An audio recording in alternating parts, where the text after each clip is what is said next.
ચલો આપણે SY same 4 એનામાં સેવા પડતર પદ્ધતિ દાખલા નંબર 5 દક્ષા ટ્રાન્સપોર્ટ કંપની દાખલો ગણવાનો છે, બરાબર? તો રકમ હું વાંચી જાઉં છું, તમે ચેક કરતા જજો. દક્ષા ટ્રાન્સપોર્ટ કંપની બસ દોડાવવા માટે 25 કિલોમીટર લાંબો માર્ગ આપવામાં આવે છે. તમને બધા ખર્ચ આપેલા છે: રોડ ટેક્સ છે, ગેરેજ ભાડું, મરામત ખર્ચ, બસનું અંદાજિત આયુષ્ય, વીમા પ્રીમિયમ 3% લેખે વાર્ષિક તમને 5400 આપેલા છે. ત્યારબાદ ઉપજના 15% કમિશન ડ્રાઈવર અને કંડક્ટર વચ્ચે સરખાઈ છે આપવાનું છે. તો જે આ ઉપજના 15% કમિશન ડ્રાઈવર અને કંડક્ટરને આપવાનું છે ને, ચલિત ખર્ચમાં આવશે, યાદ રાખજો. પછી ડ્રાઈવરનો પગાર અને કંડક્ટરનો પગાર એ વાર્ષિક આપેલા છે. તો ડ્રાઈવર અને કંડક્ટરનો પગાર જો વાર્ષિક કે માસિક આપેલા હોય તો સ્થિરમાં લેશું કે ચલિતમાં? બોલો, શેનામાં આવશે? સ્થિરમાં આવશે, ઠીક છે. ત્યારબાદ સ્ટેશનરી ખર્ચ તમને ત્રિમાસિક આપેલો છે અને અકાઉન્ટન્ટનો પગાર તમને માસિક 1500 છે. નીચે વધારાની માહિતીમાં કીધું છે કે 100 કિલોમીટર દીઠ ડીઝલ ઓઇલ ખર્ચ 88 રૂપિયા. બસ દરેક ટ્રીપ વખતે 40 પેસેન્જરોને લઈ જતી આવતી દરરોજ 4 ટ્રીપ કરશે. જો અહીંયા સૂચના તમને છે ને, એમ નથી કીધું કે 4 રાઉન્ડ ટ્રીપ, એની જગ્યાએ તમને વાત ફરાવીને લખેલી છે કે જતી આવતી દરરોજ 4 ટ્રીપ. તો એ 4 રાઉન્ડ ટ્રીપ થશે, એટલે ટ્રીપ જોવા જઈએ તો આપણી 8 ટ્રીપ થશે, બરાબર? અને ઉપજના 20% નફો લે છે એમ ધારીને દરેક પેસેન્જર પાસેથી લેવાના ટ્રીપ દીઠ બસ ભાડાની ગણતરી કરો અને બસ મહિનામાં સરેરાશ 25 દિવસ ચાલશે. તો અહીંયા આગળ તમને ડાયરેક્ટ છે ને, પહેલા આપણે માસિક પેસેન્જર કિલોમીટરની ગણતરી કરવી પડશે. તો એના માટે આપણે પહેલા ગણતરી કરી લઈશું માસિક પેસેન્જર કિલોમીટર. ચલો, એના માટે સૂત્ર શું છે તમને ખ્યાલ જ હશે. વાહનની સંખ્યા, બોલતા જવાલો, વાહનની સંખ્યા, પછી અંતર, સરસ, પછી વહન શક્તિ, ત્યારબાદ ટ્રીપ, ત્યારબાદ દિવસો. તો આ તમારું માસિક પેસેન્જર કિલોમીટર શોધવા માટેનું એક સૂત્ર થઈ ગયું. હવે વાહનની સંખ્યા, તો વાહનની સંખ્યા તો એક જ છે, એક જ બસની વાત કરેલી છે. અંતર જોવા જઈએ તો બે શહેર વચ્ચેનું અંતર તમને પહેલી જ લાઈનમાં આપેલું છે, એ છે 25 કિલોમીટર, ગુણ્યા ત્યારબાદ વહન શક્તિ. તો બસની જે કેપેસિટી છે ને, વહન શક્તિ કેટલા પેસેન્જરોની છે? 40 પેસેન્જરોની. અને ટ્રીપની વાત કરીએ, યાદ રાખજો કે 4 રાઉન્ડ ટ્રીપ છે. તો ખાલી આપણે ટ્રીપ જોવા જઈએ તો કેટલી થશે? 8. અને મહિનાના દિવસો કેટલા છે? 25. ચલો કરો ગુણાકાર. 1 ગુણ્યા 25 ગુણ્યા 40 ગુણ્યા 8 ગુણ્યા 25, 2 લાખ. તો આ 2 લાખ છે ને માસિક પેસેન્જર કિલોમીટર આપને મળ્યા. ત્યારબાદ તમને દાખલામાં જે ડીઝલ ઓઇલનો ખર્ચની વાત કરેલી છે ને તમને, એમાં લખેલું છે કે 100 કિલોમીટર દીઠ ડીઝલ ઓઇલ ખર્ચ 88 રૂપિયા. તો ડીઝલ ઓઇલનો ખર્ચ શોધવા માટે આપણે માસિક કિલોમીટરની ગણતરી કરવી પડશે. ખાલી માસિક કિલોમીટર યાદ રાખજો, આ પેસેન્જર શબ્દ કાઢી નાખશું આપણે. તો એના માટે આપણે સૂત્ર લઈશું માસિક કિલોમીટર. માસિક કિલોમીટર જ્યારે શોધવા જઈએ ને, તો એનામાં કઈ વસ્તુ નીકળી જશે? બોલો, વહન શક્તિ. અને સૂત્રમાંથી વહન શક્તિ નીકળી જશે. તો વાહનની સંખ્યા ગુણ્યા અંતર ગુણ્યા ટ્રીપ અને ગુણ્યા દિવસો. તો વાહનની સંખ્યા તો એક જ છે, અંતર કેટલું છે બે શહેરો વચ્ચેનું? 25 કિલોમીટર. ટ્રીપ કેટલી થશે? 8. અને દિવસો કેટલા? 25. કરો ગુણાકાર બધાનું, 5000. તો માસિક કિલોમીટર તમારા કેટલા થયા? 5000. તો આટલું પહેલા લખી લો, ત્યારબાદ આપણે પત્રક બનાવીએ, પડતરનું પત્રક, ઠીક છે. એટલે કે અહીંયા આગળ માસિક પેસેન્જર કિલોમીટર જે આપણે મળ્યા ને, એના પરથી આપણે પડતરનું પત્રક તૈયાર કરીએ, સેવા પડતરનું. લખી લો પહેલા. ચલો, દાખલા નંબર 5 ની અંદર દક્ષા ટ્રાન્સપોર્ટ કંપનીને આપણે સેવા પડતરનું પત્રક આ રીતે બનાવશું. માસિક રૂપિયા અહીંયા લખવાના છે અને પેસેન્જર કિલોમીટર દીઠ અહીંયા રૂપિયા લખશું, બરાબર? તો સૌથી પહેલા દાખલામાં આપણે જેટલા સ્થિર ખર્ચા છે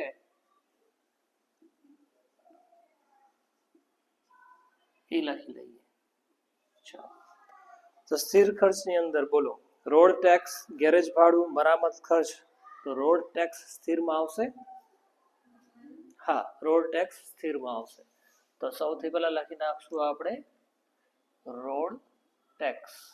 રોડ ટેક્સમાં છે ને તમને વાર્ષિક 1800 રૂપિયા કીધેલા છે. તો આપણે ત્યાં માસિકનું ખાનું બનાવ્યું છે એટલે 1800 રૂપિયા વાર્ષિક છે. તો ભાગ્યા કેટલા કરી નાખશું? 12 માસ. 1800 ભાગ્યા 12 150. ચલો ત્યારબાદ ગેરેજ ભાડું.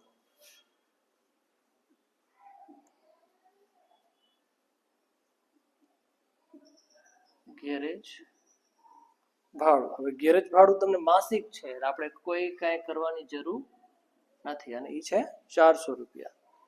ત્યારબાદ મરામત ખર્ચ છે ને એ ચલિતમાં આવશે. બસનું અંદાજિત આયુષ્ય ઘસારો શોધવા માટે કીધેલું છે. વીમા પ્રીમિયમ એ સ્થિરમાં આવશે. ઠીક છે, અહીંયા લખી લેશું આપણે વીમા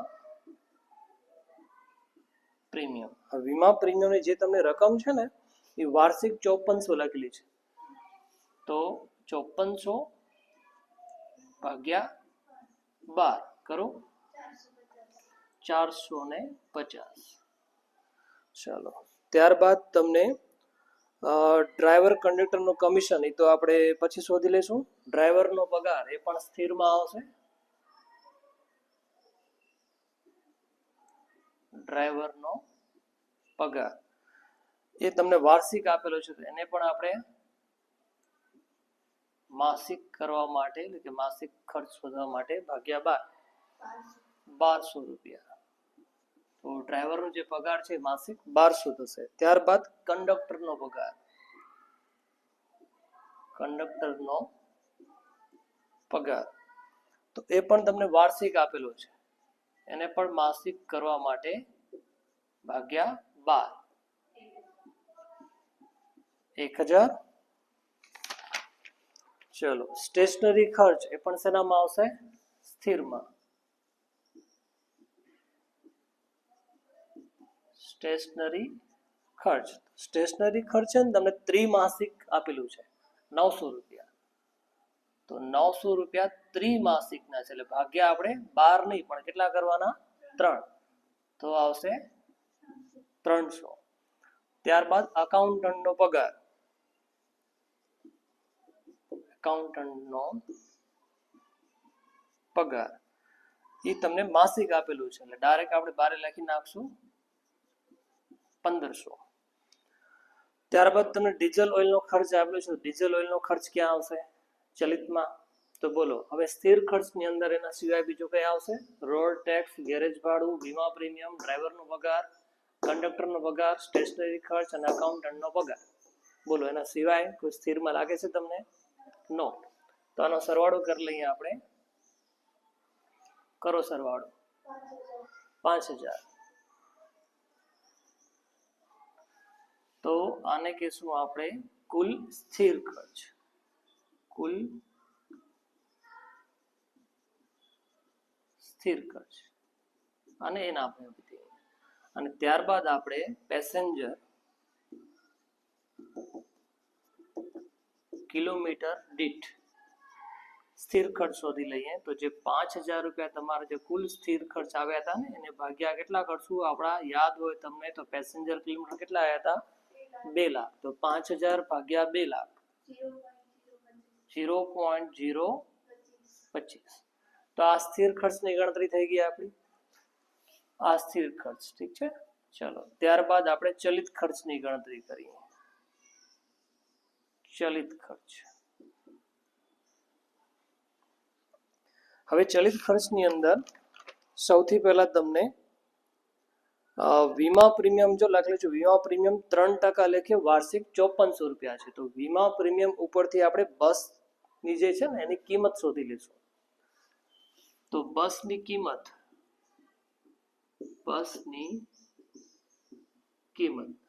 કિંમત કેમ શોધાશે? તો તમને ખ્યાલ હોય તો વીમા પ્રીમિયમ હંમેશા બસની કિંમત ઉપર લાગુ પડે. તો વીમા પ્રીમિયમ 3% લેખે વાર્ષિક કેટલું છે 5400, એટલે 3% પ્રમાણે 5400 રૂપિયા છે. તો 100% પ્રમાણે શું હશે બસની કિંમત? તો બસની કિંમત શોધવા માટે આપણે 5400 ગુણ્યા 100 ભાગ્યા કેટલા કરવાના 3 કરો જોઈએ જરા 1,80,000. આ થઈ ગઈ તમારી બસની કિંમત. બસની કિંમત એટલા માટે શોધી કારણ કે તમને ઘસારો ગણવાની વાત કરેલી છે, કારણ કે બસનું તમને અંદાજિત આયુષ્ય આપેલું છે. તો એના આપણે સૌથી પહેલા આપણે શોધી લેશું ઘસારો. ઘસારો જુઓ તો 1,80,000 રૂપિયા બસની કિંમત છે અને ભાગ્યા અંદાજિત આયુષ્ય કેટલું આપેલું છે 5. તો 1,80,000 ભાગ્યા જ્યારે 5 કરશું ને તો તમને વાર્ષિક ઘસારો મળશે. પણ આપણે વાર્ષિક ઘસારો નથી જોઈતો, આપણે શું જોઈએ છે માસિક ઘસારો. તો આ જે રકમ આવે ને એને ભાગ્યા વરી પાછા કેટલા કરી લેવાના છે 12. તો 1,80,000 ભાગ્યા 5 એટલે વાર્ષિક ઘસારો ભાગ્યા 12 કરશું તો માસિક ઘસારો આવશે. કરો જોઈએ 3,000. તો આ જે ઘસારો છે એ માસિક થઈ ગયો તમારો. ચલો ત્યારબાદ તમને મરામત ખર્ચ આપેલું છે. મરામત ખર્ચ અને એ તમને લખેલું છે કે ઘસારાનો 20%. હવે જો ઘસારો કેટલો આવ્યો તો 3,000, તો એ જે 3,000 છે ને એ માસિક છે, એના કેટલા ટકા કીધું છે તમને 20%. તો 3,000 ના 20% એટલે કેટલા થશે 600. આ તમારું મરામત ખર્ચ થઈ ગયું. ચલો ત્યારબાદ ડીઝલ ઓઇલ. ડીઝલ ઓઇલ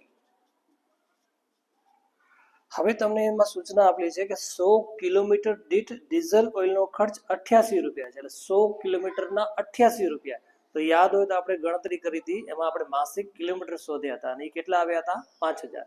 તો પદ કેમ મુકાય 100 કિલોમીટરના 88 રૂપિયા, તો 5,000 કિલોમીટરના કેટલા?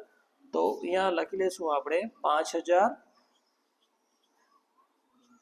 ગુણ્યા 88 ભાગ્યા કેટલા કરશું 100. કરું જોઈએ 4,400. આ થઈ ગયું તમારું ડીઝલ ઓઇલનો ખર્ચ. હવે તમને એક સૂચના આપેલી છે કે ઉપજના 15% કમિશન આપવાનું છે ડ્રાઈવર અને કંડક્ટરનું. હવે ઉપજના 15%, હવે જો ઉપજ તો આપણી પાસે છે નહીં, તો આ જે ચલિત ખર્ચ શોધ્યા છે ને હજી એનામાં તમારું અહીંયા કને ડ્રાઈવર અને કંડક્ટરનો કમિશન આવશે. તો અહીંયા હું લખી લઉં છું ડ્રાઈવર નું કમિશન અને કંડક્ટરનું કમિશન. હવે આ બે વસ્તુ આપણે અત્યારે નહીં મળે, કારણ કે તમને સૂચનામાં શું કીધું છે ઉપજના 15%. આ ડ્રાઈવર કંડક્ટરનું જે કમિશન છે ને ઉપજના 15% છે ને એ પણ એ બે વચ્ચે સરખે હિસ્સે વેચવાનું છે. તો ચલો અત્યારે આ રકમ યાદ રાખજો કે બાકી છે લખવાની. તો આનો સરવાળો તો તમને મળશે નહીં, કારણ કે આ બે રકમ અત્યારે આપણી પાસે નથી. હવે અહીંયા જ્યારે તમે સરવાળો કરશો ને તો આ તમારા આવી જશે ચલિત ખર્ચ, અને લખી નાખશું આપણે કુલ ચલિત ખર્ચ. કુલ ચલિત ખર્ચ એટલે કે બી નામ આપી શકો છો, રાઈટ. ચાલો હવે આપણે જેમ આપણે સ્થિર ખર્ચમાં પેસેન્જર કિલોમીટર દીઠ પડતર શોધી હતી એ જ રીતે આપણે અહીંયા કને લખી લઈએ અહીંયા કને પેસેન્જર કિલોમીટર દીઠ. હવે જો ચલિત ખર્ચ તો તમારી પાસે છે નહીં, કુલ ચલિત ખર્ચ, એટલે કે સ્વાભાવિક છે અહીંયા કને તમારે ભાગાકારની કોઈ રકમ મળવાની નથી, કારણ કે કુલ ચલિત ખર્ચ છે નહીં. પણ જે કદાચ આવશે ત્યારે આપણે એને ભાગ્યા કેટલા કરશું 2 લાખ, એટલે અહીંયા રકમ તમારી આવી જશે. યાદ રાખજો આ બધી વસ્તુ શોધવાની અત્યારે બાકી છે. ચાલો ત્યારબાદ આપણે આ સ્થિર ખર્ચ છે આ ટોટલ, અત્યારે અહીંયા કુલ ચલિત ખર્ચ શોધવાના બાકી છે. હવે એનો પણ જ્યારે આપણે સરવાળો કરી લઈએ રાઈટ, તો આપણે શું મળશે કુલ ખર્ચ એટલે કે કુલ પડતર. હવે કુલ પડતરમાં આપણે નફો શું કરશું પ્લસ કરશું. અને કુલ પડતરમાં જ્યારે નફો પ્લસ કરશું ને આપણે ત્યારે આપણે શું મળશે? ઉપજ, રાઈટ? તો એ વસ્તુ આપણે શોધવાની બાકી છે. તો પહેલા આટલું લખી લો, ત્યારબાદ આપણે આગળ વધી. જો કુલ સ્થિર ખર્ચ 5000 આપણે મળી ગયા છે. કુલ ચલિત ખર્ચ હજી આપણે શોધવાના બાકી છે, કારણ કે જ્યાં સુધી આપણે ઉપજ નહીં મળે ત્યાં સુધી આપણે ડ્રાઈવરનું કમિશન અને કંડક્ટરનું જે કમિશન છે આપણે નહીં શોધી શકીએ. એટલે ફિલહાલ આપણા જે કુલ ચલિત ખર્ચ છે એની પેન્ડિંગ છે, રાઈટ? ચલો, તો આપણે પહેલા પત્રક બનાવી લઈએ. હવે આપણે કુલ પડતર શોધી લઈએ. કુલ પડતર મતલબ કે સ્થિર ખર્ચ અને કુલ ચલિત ખર્ચ A વત્તા B. હવે એની રકમ તો આપણે ખ્યાલ છે, કુલ સ્થિર ખર્ચ 5000 છે, પણ કુલ ચલિત ખર્ચ હજી આપણી પાસે નથી. તો માન લો કે અત્યારે પેન્ડિંગ છે, રાઈટ? હવે કુલ પડતરમાં આપણે શું કરવાનું છે? નફો પ્લસ કરવાનો છે. નફો, પણ તમને કીધેલું છે નફો છે ને એ ઉપજના 20% છે. તો ઉપજ આપણી પાસે છે નહીં, એટલે સ્વાભાવિક છે નફો પણ આપણે નહીં મળે. એનો જ્યારે આપણે સરવાળો કરી લઈશું અહીંયા કને, તો અહીંયા આપણે છેલ્લે મળશે કુલ ઉપજ. આ કુલ ઉપજ મળી ગઈ આપણે. થઈ ગયું આ પત્રક? ઓકે. હવે જો આ જે છે ને તમારા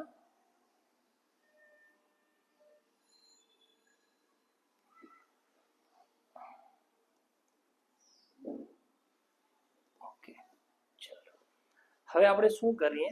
ધારણા મૂકી દઈએ. અત્યાર સુધી જો તમને કુલ સ્થિર ખર્ચ 5000 છે ને બાકીના અમુક તમને ચલિત ખર્ચ મળી ગયા છે, જેમ કે ઘસારો 3000 છે, મરામત ખર્ચ 600 છે અને ડીઝલ ઓઇલ તમારા 4400 છે. તો આપણે આટલી જેટલા ખર્ચા આપણે લખ્યા છે ને ત્યાં સુધીની જ પડતર આપણે લઈએ. જો અત્યાર સુધીના ખર્ચ એટલે અત્યાર સુધીની પડતર, અત્યાર સુધીના ખર્ચ કયો અથવા તો પડતર કયો. અત્યાર સુધીના કેટલા એ આપણે ચેક કરી લઈએ પહેલા. જો હવે આનો સરવાળો કેટલો થયો? 5000. બાકીના આટલા ચલિત ખર્ચા છે તો આ પણ આપણે પ્લસ કરી લઈએ. તો 5000 પ્લસ 3000 પ્લસ 600 અને પ્લસ 4400. કરો સરવાળો જોઈએ આપણે. 5 ને 3 8000, 8 પ્લસ 600 ને પ્લસ 4400 એટલે કે 5000. ટોટલ કેટલા થશે? 13000. તો અત્યાર સુધી જે આપણે ખર્ચા લખ્યા છે ને 13000 થાય છે. અત્યાર સુધીના ખર્ચ કેટલા છે? 13000. પણ એ જે છે ને એ કેટલા ટકા છે એ જોઈ લો. અત્યાર સુધી આપણે જે 13000 રૂપિયાનો ખર્ચો લખેલો છે એ કેટલા ટકા છે? તો આપણે એના માટે શું કરી લઈએ? એક ધારણા કરી લઈએ. ધારો કે ઉપજ 100% તમારી, રાઈટ? હવે ઉપજના તમને શું કીધું છે? 20% નફો છે, તેમાંથી 20% આપણે કાઢી નાખીએ. નફો કેટલા ટકા છે? 20%. એટલે કે 100 ના 20% 20 થશે, એ નીકળી ગયા. પછી હજી આગળ વધીએ આપણે તો ડ્રાઈવર અને કંડક્ટરનું જે કમિશન છે એ પણ ઉપજના કેટલા છે? 15%. તો એ પણ આપણે કાઢી નાખીએ. ડ્રાઈવર અને કંડક્ટરનું કમિશન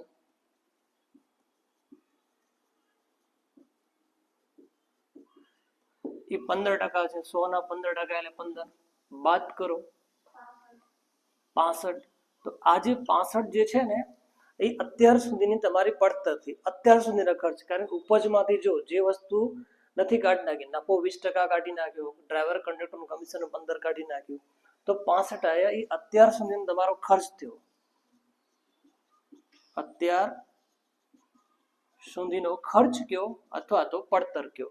હવે આ 65 જે છે ને નફો નથી અને ડ્રાઈવર કંડક્ટરનું કમિશન પણ નથી. એના સિવાય છે આ 65 રૂપિયા. શેના છે?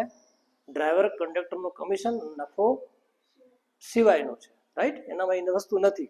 હવે પદ મૂકી દો તમે કે જ્યારે અત્યાર સુધીનો ખર્ચ એટલે કે ડ્રાઈવર કંડક્ટરનું કમિશન નફા સિવાયનો તમારો ખર્ચ કેટલો છે? 65. અને અહીંયા જો અત્યાર સુધીનો ખર્ચ કેટલો છે? 13. તો અત્યાર સુધીનો ખર્ચ 65 હોય તો ઉપજ કેટલી છે? 100. તો 13000 કેટલા? તો અત્યાર સુધીનો ખર્ચ, અત્યાર સુધીનો ખર્ચ અથવા તો પડતર કેટલી? 65. તો સામે તમારી ઉપજ કેટલી છે? 100, રાઈટ. 65 એ 100, તો અત્યાર સુધીની પડતર કેટલી? 13,000. તો ઉપજ કેટલી? 65 એ 100, તો 13,000 એ કેટલા? કરો ગણતરી જોઈએ આપણે. 13,000 ગુણ્યા 100 ભાગ્યા 65 કેટલા આવશે? 20,000. આ 20,000 છે ને તમારી ઉપજ મળી ગઈ. થઈ ગયું. હવે આ ઉપજને આપણે પત્રકમાં લખીએ એટલે બધા આખું પત્રક તૈયાર થઈ જશે. તો આ ઉપજ જે લખી છે અહીંયા કેટલા લખી નાખશું આપણે? 20,000. થઈ ગયું. હવે ઊંધેથી જઈએ પત્રકમાં. નફો શું કીધું હતું તમને? ઉપજના 20%. પછી ડ્રાઈવર અને કંડક્ટરનું જે કમિશન છે એ ઉપજના કેટલું હતું? 15%. તો ઉપજ આપણે મળી ગઈ 20,000. 20,000 ના 15% કરો 3,000. 3,000 ડ્રાઈવર અને કંડક્ટરનું કમિશન. સૂચનામાં તમને લખેલું છે કે બંનેનું સરખે હિસ્સે છે. સરખે હિસ્સે એટલે હાફ હાફ. 3,000 ના અડધા અડધા કરીએ તો ડ્રાઈવર અને કંડક્ટરનું જે કમિશન છે કેટલું આવશે? 1,500. થઈ ગયું. ચલો ડ્રાઈવર અને કંડક્ટરનું કમિશન મળી ગયા. હવે આનો સરવાળો કરવો જોઈએ. 3 ને આ બેનો સરવાળો 5 એટલે કે 8,000. 8 ને 3 ટોટલ કેટલા થઈ જશે? 11,000. તો 11,000 તમારા કુલ ચલિત ખર્ચ થઈ ગયા. હવે આપણે પેસેન્જર કિલોમીટર દીઠ પડતર શોધીએ ચલિતના, તો 11,000 ભાગ્યા કેટલા થશે? 2 લાખ. રાઈટ. તો 11,000 ભાગ્યા 2 લાખ કરો 0.055. ચલો તો 11,000 ભાગ્યા 2 લાખ થઈ જશે તમારા 0.055. થઈ ગયું. ઓકે. હવે આપણે કુલ પડતર શોધી લઈએ. કુલ પડતર મેં આગળ ત્યાં લખેલી છે એટલે કે સ્થિર ખર્ચ ટોટલ અને ટોટલ ચલિત ખર્ચ. ટોટલ કુલ પડતર તમારે કેટલી થઈ જશે? 5,000 અને 11,000 કેટલા થશે? 16,000. ઠીક છે ને જે આપણે પેસેન્જર કિલોમીટર દીઠ શોધ્યા છે એનો સરવાળો કર્યો 0.025 પ્લસ 0.055. 0.025 પ્લસ 0.055 0.08. 0.08 થઈ ગયું. ચલો હવે નફો તમને કીધું છે ઉપજના 20%. તો ઉપજ છે તમારી 20,000. 20,000 નો 20% એટલે તમારી ઉપજ કેટલી થશે? 4,000. તો થઈ ગયા ને. 16 પ્લસ 4 એટલે કે 20,000. હવે એને પણ આપણે પેસેન્જર કિલોમીટર પ્રમાણે શોધવું હોય નફાને, તો તમારે શું કરવાનું છે? 4,000 ભાગ્યા 2 લાખ 0.02. ઓકે. હવે આનો સરવાળો કરી નાખીએ આપણે એટલે કુલ પડતર પ્લસ નફો તો 0.08 પ્લસ 0.02 0.1 એટલે 10 પણ કહી શકો છો. રાઈટ. આ 0.1. તો આ તમને મળી ગઈ કુલ ઉપજ. થઈ ગયું. તો આ રીતે આપણે દાખલા નંબર 5 ગણવાનો છે. હજી પણ લાસ્ટમાં દાખલામાં તમને એમ લખેલું છે છેલ્લી લાઈનમાં કે પેસેન્જર પાસેથી લેવાના ટ્રીપ દીઠ બસ ભાડાની ગણતરી કરો. તો આટલું પેલા લખી લો, ત્યારબાદ આપણે એની ગણતરી પણ કરતા શીખી જઈએ. હવે છેલ્લી ગણતરી કરી લઈએ કે દરેક પેસેન્જર પાસેથી લેવાના ટ્રીપ દીઠ બસ ભાડાની ગણતરી. તો લાસ્ટમાં આપણે લખી લેશું અહીંયા કને પેસેન્જર દીઠ દરેક ટ્રીપનું લેવાનું ભાડું. તો યાદ રાખજો અહીંયા કીધું છે દરેક ટ્રીપ. હવે દરેક ટ્રીપનો મતલબ કે જતા અને આવતા બંનેના કિલોમીટર આપણે સાથે લેવાના છે.